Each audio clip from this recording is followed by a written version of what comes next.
ధన్యవాదాలు. తెర ఉంది, చలనచిత్రము దాని మీద కదులుతూ ఉన్నది. రైలు పట్టాలు ఉన్నవి, రైలు దాని మీద పరిగెత్తుతుంది. ఒకటి కదలకుండా సాక్షిగా నిలబడి ఉంటుంది, మరొకటి దాని మీద పని నెరుపుతుంది.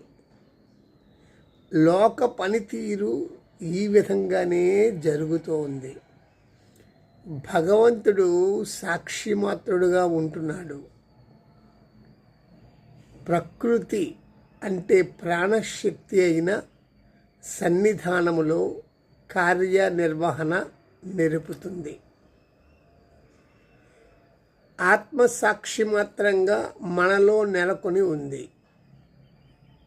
ఆత్మ సాక్షి మాత్రంగా మనలో నెలకొని ఉంది. జీవుడు పనిచేస్తూ ఉన్నాడు. సుఖదుఖాలు అన్నింటికీ అతడే కారణం.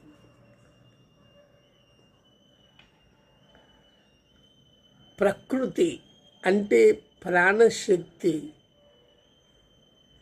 ఆయన సన్నిధానములో కార్యనిర్వహణ నెరుపుతూ ఉంది.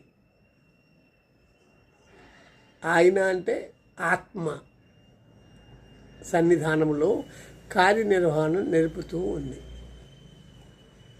ఇదే జీవుడు తనను ఆత్మగా గ్రహించినప్పుడు ప్రకృతి సంఘటనలు వేటితోనూ సంబంధం లేకుండా విడిగా ఉండటానికి, సాక్షి మాతృడుగా ఉండటానికి